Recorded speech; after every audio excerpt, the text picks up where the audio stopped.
Donc je trouve que justement ce populisme qui surfe sur la haine, et c'est pour ça que je trouve horrible ce qu'a fait Jean-Luc Mélenchon, la haine ne doit pas nous... Cet homme-là qui vient, il nous a montré qu'on ne doit pas avoir de la haine dans les choses les pires. Et si la politique est menée par la haine...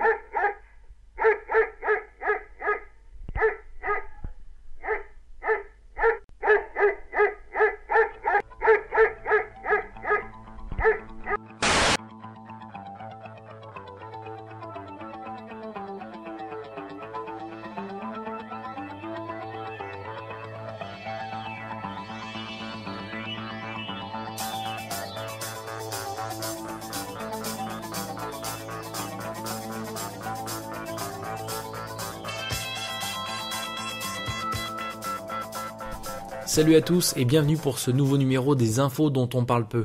Alors je suis extrêmement content de vous retrouver aujourd'hui. J'inaugure mon nouveau micro, donc j'espère que vous entendrez la différence.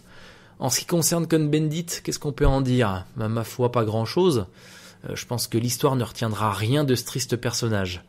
Maintenant qu'il a eu ses annuités au Parlement européen, il va prendre sa retraite, il va se mettre les doigts de pied en éventail, grassement payé par nos impôts, grassement payé par ses petits copains de la French American Foundation. Vous savez, la French American Foundation, c'est ce think tank américain dont font partie Moscovici, Hollande, Montebourg, Ockrent, Kosciusko-Morizet, enfin bref, toute la fine fleur de la politique française. Bon bah écoute Daniel, bon débarras, on te regrettera pas, allez, à jamais surtout. Allez, nous on va passer au sommaire de ce numéro, on va parler d'info internationales, on va parler d'économie et on va parler de santé et environnement. Alors attachez vos ceintures et on y va. On commence donc avec les infos internationales et on va parler de l'Europe puisque la situation est explosive, notamment en Espagne où le chômage est au plus haut, 26% et 60% chez les jeunes. Le gouvernement, lui, est plongé dans des affaires de corruption. Et la cerise sur le gâteau, c'est que l'Assemblée de Catalogne a déclaré solennellement que la région est une entité légale et politique souveraine. En d'autres termes, la Catalogne est prête à faire sécession. Donc les prochaines élections seront décisives, et si cela tourne mal, on n'est pas à l'abri d'un coup d'état militaire en Espagne, ce qui paraît totalement irréel. On parle maintenant du Portugal, où une marée humaine a déferlé le 3 mars dernier, principalement à Lisbonne, pour manifester contre l'austérité. Alors, les principaux messages des manifestants étaient la Troïka et le gouvernement dehors, Portugal aux urnes, élections maintenant, démocratie participative, ou carrément que la Troïka aille se faire voir. Donc on sent bien que les Portugais, qui sont écrasés par l'austérité, en ont absolument ras-le-bol. Comme les Français en ont ras-le-bol aussi, on le voit tous les jours, on le sent tous les jours. Le nombre de chômeurs qui continue d'augmenter à une vitesse grand V, ça fait extrêmement peur. Et la France qui s'est fait prendre à son propre piège, puisque tous les gouvernements, et celui-ci aussi, poussent à l'Europe, poussent à la libre circulation des biens et des personnes en Europe, mais la France s'est fait taper sur les doigts par la Cour européenne de justice, qui a sommé Paris de lever ses restrictions en matière d'achat de cartouches de cigarettes dans les autres pays de l'Union européenne, estimant qu'elle porte entrave à la libre circulation des biens édictée par le traité de Maastricht. Une décision obligatoire qui pourrait coûter à la France une condamnation de Bruxelles si elle ne l'applique pas, mais aussi représenter une perte de plusieurs millions dans les caisses de l'État. On parle de l'Allemagne maintenant, où l'euroscepticisme est en train de prendre de l'ampleur. L'Allemagne qui compte un parti politique anti-euro de plus, alors je vous épargne son nom parce que je suis incapable de le prononcer. En tout cas, leur credo, c'est l'abandon de l'euro et le retour aux marques. Et un des derniers sondages en Allemagne donne 65% des gens qui pensent que l'euro est nuisible et 49% qui pensent que l'Allemagne serait mieux en dehors de l'Union européenne. En Allemagne toujours, le traité sur la stabilité, la coordination et la gouvernance, autrement appelé TSCG, a été adopté par les deux chambres parlementaires allemandes, mais la fameuse règle d'or tarde à être introduite dans le droit national. La date limite pour la prise d'effet dans les droits nationaux est fixée au 1er janvier 2014.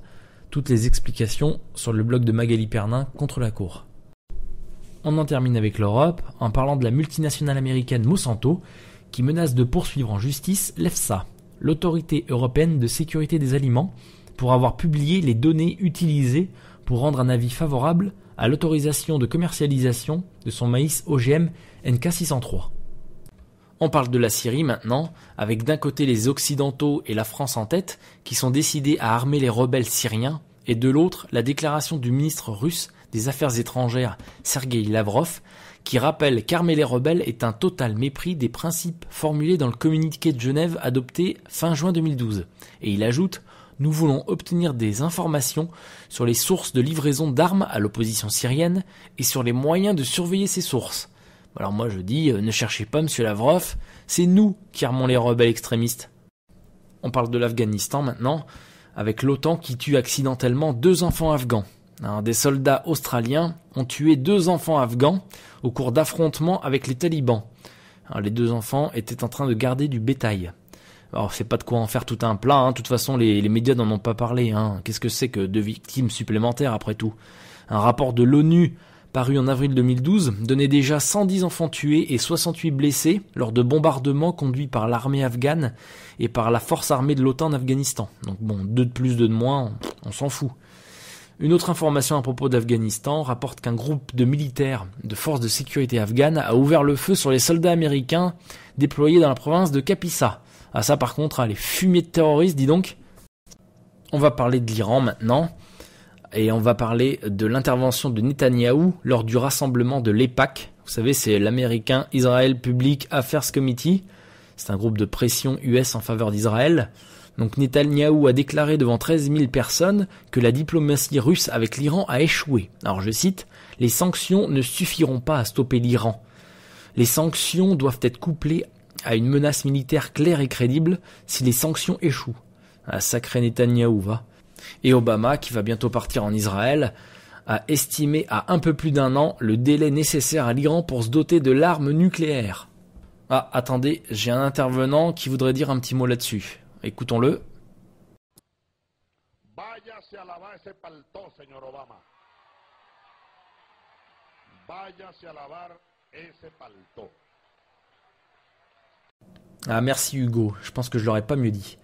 Bon, on continue avec l'Iran et le Pakistan, puisque les présidents iraniens et pakistanais ont inauguré le chantier de la partie pakistanaise d'un gazoduc qui doit relier à terme les gisements iraniens de South Pars au Pakistan. Selon la chaîne publique iranienne, la construction des 900 km de la partie iranienne du gazoduc est achevée. Côté pakistanais, les 750 km sont à construire. Téhéran a accepté de prêter 500 millions de dollars à Islamabad, soit le tiers du coût estimé de la portion pakistanaise. Le gazoduc pourrait acheminer vers le Pakistan jusqu'à 21,5 millions de mètres cubes de gaz par jour d'ici décembre 2014.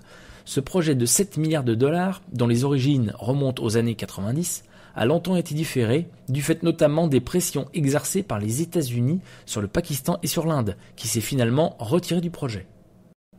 On continue avec les infos internationales, et on va parler des drones maintenant, puisque des drones US, commandés depuis une base en Angleterre, bombardent en Afrique et au Moyen-Orient.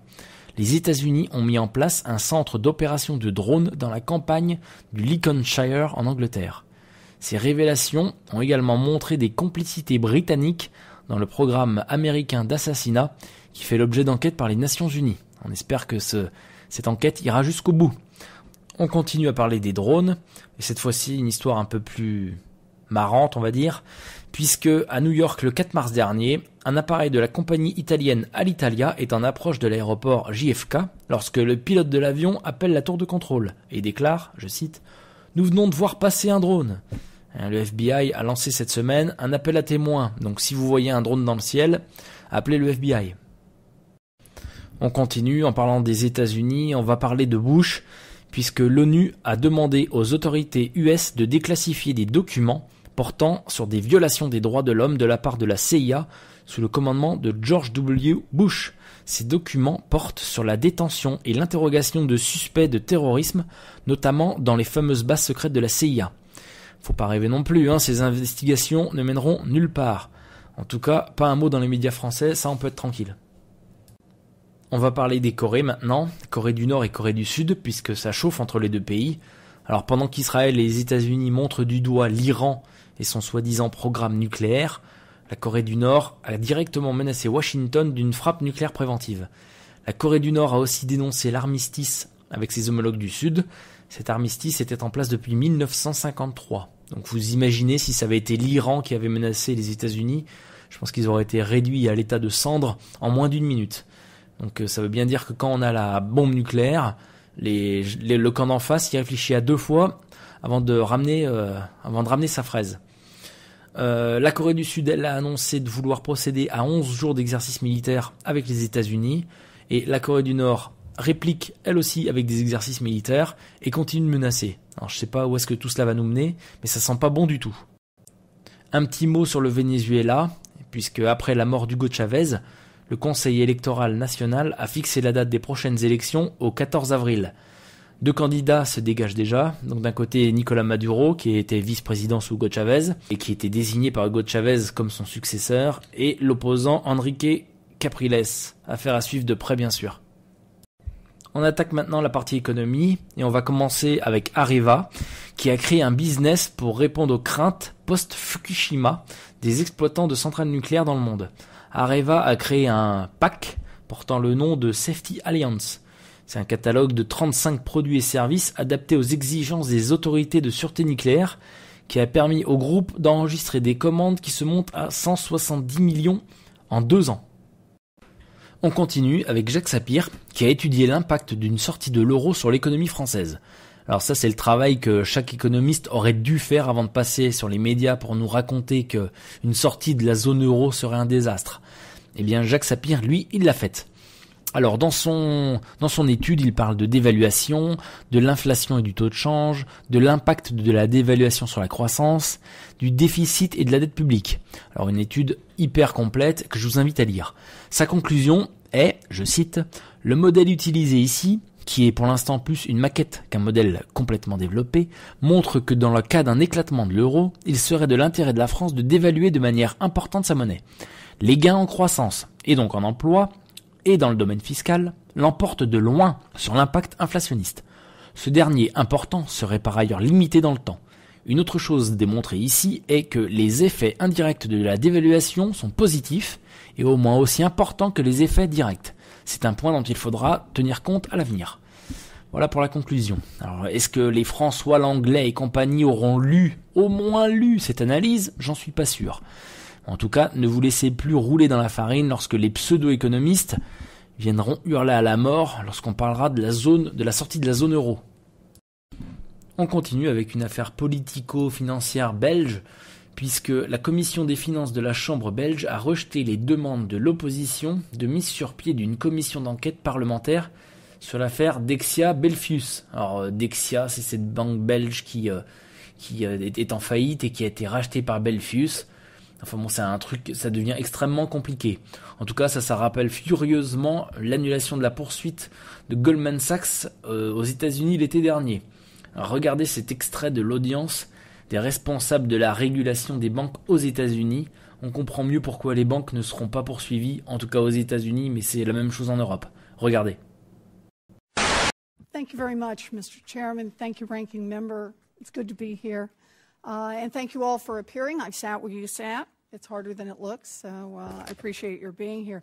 I want to ask a question about supervising big banks when they break the law, including the mortgage foreclosures, but others as well. You know, we all understand why settlements are important, that trials are expensive and we can't dedicate huge resources to them.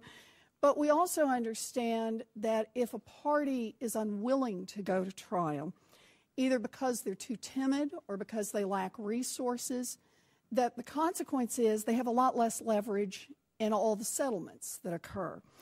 Now, I know there have been some landmark settlements, but we face some very special issues with big financial institutions.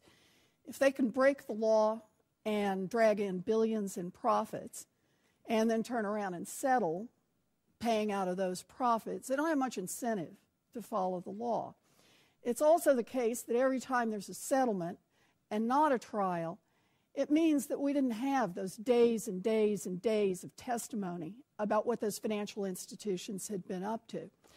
So the question I really want to ask is about how tough you are, about how much leverage you really have in these settlements. And what I'd like to know is, tell me a little bit about the last few times you've taken the biggest financial institutions on Wall Street all the way to a trial? Anybody? Chairman Curry? To offer my perspective Sure. as a bank supervisor, we primarily view the tools that we have as mechanisms for correcting deficiencies. So the primary motive for our enforcement actions is really to identify the problem and then demand a solution to it on an ongoing basis. That's right. And then you set a price for that. I'm sorry to interrupt, but I just want to move this along. That's effectively a settlement.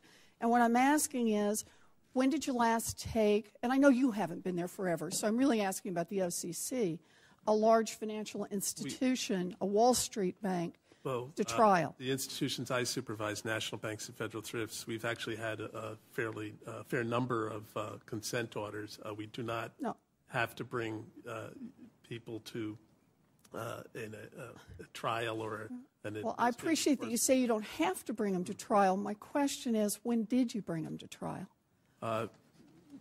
We have not had to do it as a practical matter to achieve our supervisory goals. Ms. Walter? Thank you, Senator.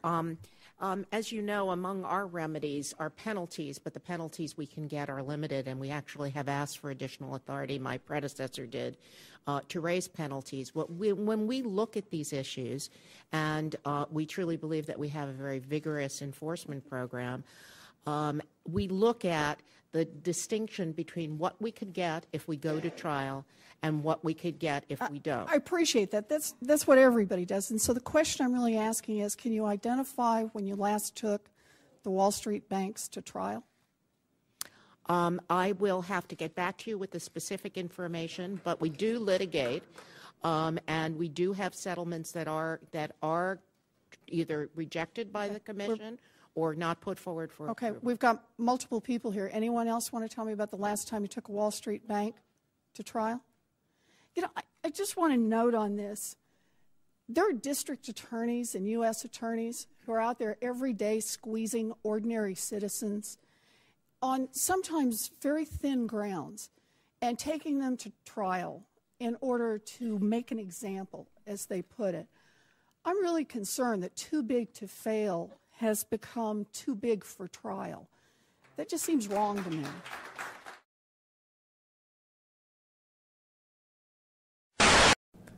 On continue avec le traité transatlantique. Alors bon, en France, les médias nous ont fait le coup de la surprise. Oh, la surprise d'un seul coup, oh, le traité transatlantique, mon Dieu, une nouveauté, c'est nouveau, c'est tout beau. Bah en fait non, puisqu'on apprend que ça fait 4 ans que des tractations ont lieu entre l'Europe et le Canada pour l'instauration d'une zone de libre-échange. 4 ans. Et Monsieur Hérault, qui est en visite au Canada cette semaine, il a certainement participé à ce genre de discussion, n'est-ce pas? Alors est-ce que les médias français feront leur job en allant lui demander ce qu'il a fait 3 jours au Canada, alors que les échanges commerciaux avec ce pays sont assez minimes?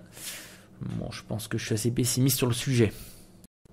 On va parler des États-Unis, puisque l'État fédéral a dépensé 80 milliards de dollars pour les coupons alimentaires en 2012. Presque 50 millions d'Américains vivent avec ces coupons alimentaires. C'est quand même incroyable. Alors regardez cette vidéo qui explique l'inégalité de la distribution des richesses aux États-Unis. Alors ne nous faisons pas d'illusions, c'est vers quoi nous tendons nous aussi en Europe. Regardez. J'aimerais vous présenter un graphique que j'ai vu récemment. Un professeur d'économie à Harvard a demandé à plus de 5000 Américains comment ils pensaient que la richesse était distribuée aux États-Unis. Voici comment ils ont répondu. En divisant le pays en 5 groupes, représentant chacun 20% de la population américaine, il leur a demandé comment ils pensaient que la richesse était divisée dans leur pays. Il leur a ensuite demandé quelle serait la distribution idéale. 92%, soit plus de 9 sur 10, ont répondu qu'elle devrait être distribuée ainsi. En d'autres mots, plus équitable que ce qu'ils pensent être la réalité. Cela montre que la plupart des Américains savent déjà que le système est divisé injustement. Mais ce qui me paraît intéressant, c'est la réalité comparée à notre perception. Notre idéal est autant éloigné de notre perception de la réalité que la réelle distribution est éloignée de ce qu'on pense être la réalité. Ignorez un instant l'idéal. Voici à nouveau ce que nous pensons être la réalité, et voilà la réelle distribution. Totalement disproportionnée. Non seulement les premiers 20% et les 20% suivants, 40% des Américains, n'ont pratiquement aucune richesse, c'est presque impossible de les voir sur le graphique, mais le top 1% possède une plus grande partie que ce que 9 Américains sur 10 pensent que le top 20% devrait avoir. Hallucinant. Mais voyons ça d'un autre point de vue, car je trouve ce graphique difficile à se représenter. À la place, réduisons les 311 millions d'Américains à 100 personnes, pour faire simple. Les voilà, professeurs, coachs, pompiers, ouvriers, ingénieurs, avocats, quelques banquiers d'investissement, un PDG, même une ou deux célébrités. Maintenant, alignons-les par rapport à leur fortune. Les plus pauvres à gauche, les plus riches à droite, une ligne de personnes basée sur leur richesse. On les colore de la même couleur que le groupe de 20% auquel ils appartiennent. Réduisons maintenant la fortune totale des États-Unis, s'élevant à environ 54 trillions en 2009, à cette pile d'argent symbolique, et distribuons-la à nos 100 Américains. Bon, voilà le communisme, toute la richesse du pays divisée également. Nous savons tous que ça ne fonctionne pas, il faut encourager les gens à travailler dur pour réaliser ce bon rêve américain et continuer de faire avancer notre pays. Voilà maintenant l'idéal, qu'on a demandé à ces 5000 Américains quelque chose comme cette courbe. Ce n'est pas trop mal, les plus riches ont maintenant 10 à 20 fois plus que les plus pauvres Américains, mais les pauvres ne sont pas vraiment pauvres, le seuil de pauvreté n'étant pas franchi. Nous avons une classe moyenne en super santé, avec une transition en douceur vers la richesse. Et oui, les démocrates et les républicains ont tous deux choisi cette courbe.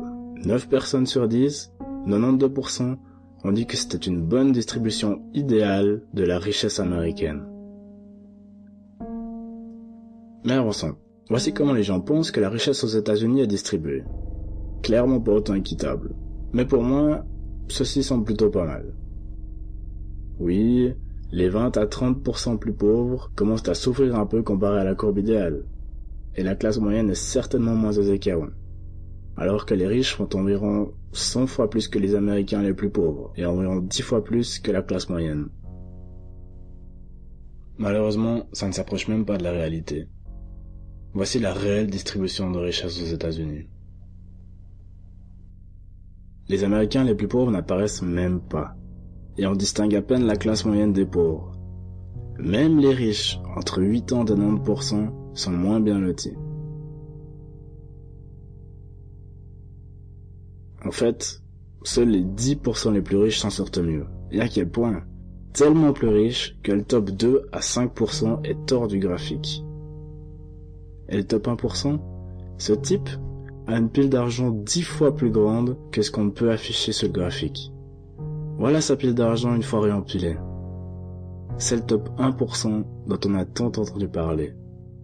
Tellement d'argent dans ses poches que je dois lui faire une nouvelle colonne pour lui tout seul parce qu'il ne tient pas sur mon graphique. 1% des Américains possèdent 40% de toute la richesse des États-Unis.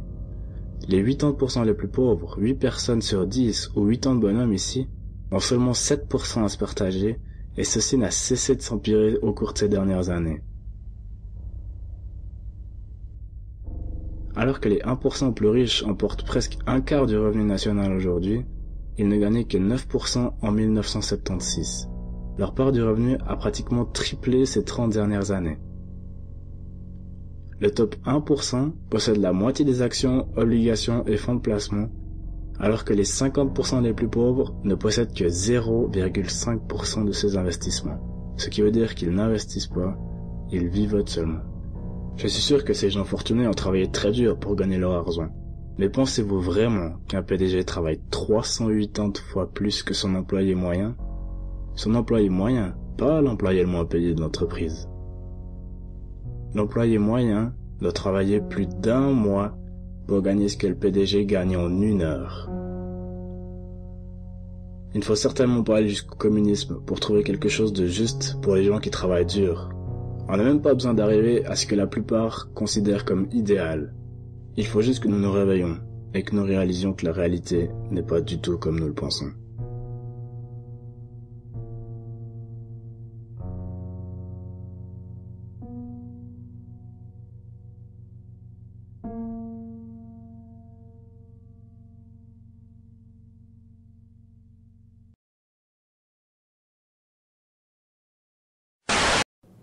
Parlons de Chypre maintenant, puisqu'on a tendance à oublier que Chypre fait partie de l'Union européenne.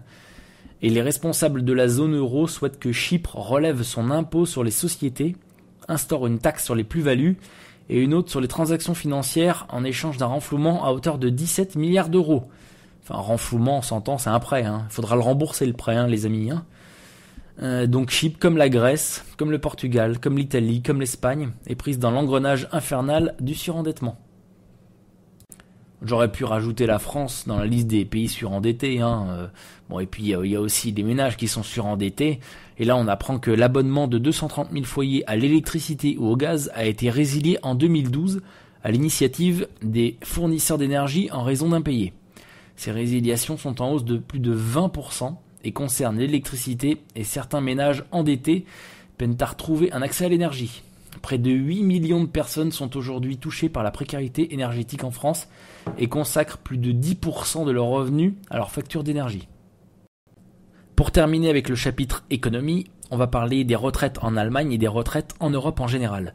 Alors on va parler de l'étude de la fondation Bertelsmann.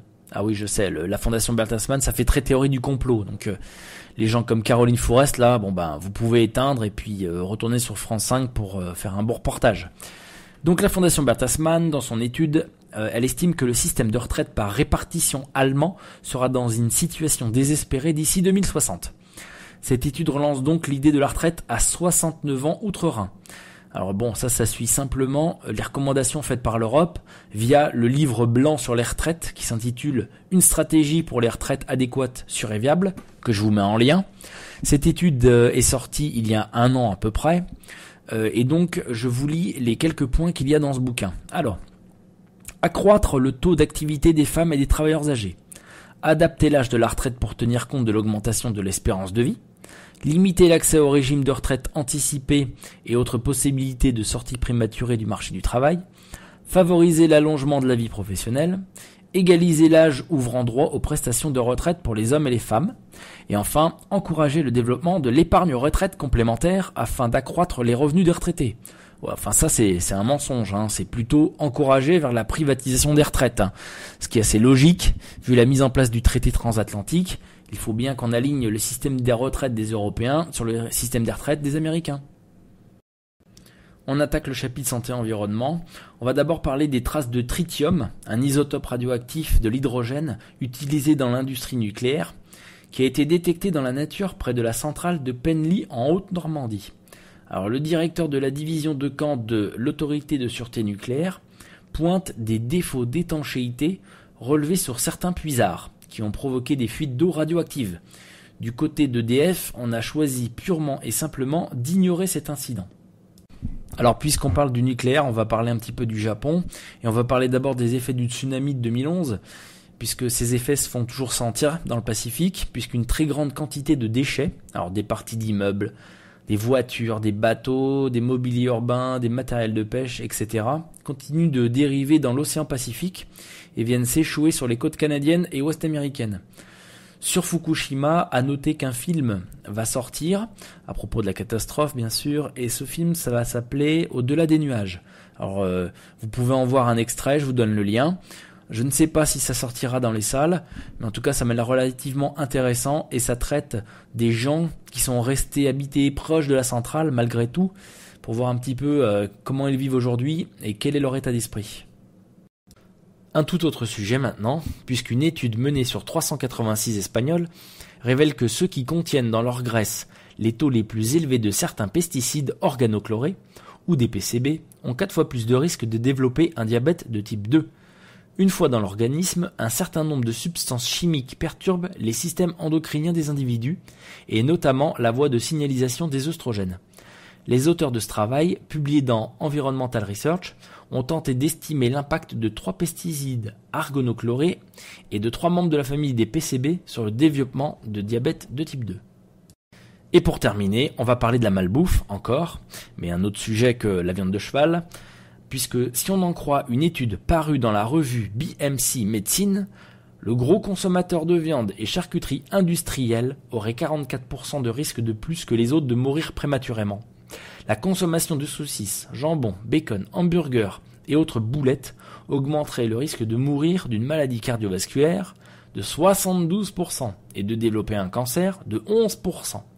L'étude réalisée sur 448 568 personnes durant 12 ans dans 10 pays européens révèle que 3% des décès prématurés dans le panel auraient pu être évités en réduisant la consommation de ces viandes transformées à moins de 20 grammes par jour. A l'inverse, les risques de mort prématurée s'accentuent au-delà de 160 grammes de bidoche par jour.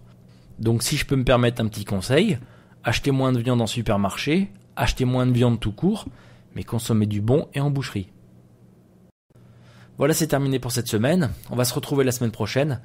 Vous pouvez retrouver tous les liens de ces informations sur mon site internet info-lib.fr ou sur mon Facebook, InfoLib TV. Me suivre sur Twitter, bien sûr. Je vous remercie encore pour votre soutien. Je vous dis à la semaine prochaine. Restez informés. Ciao.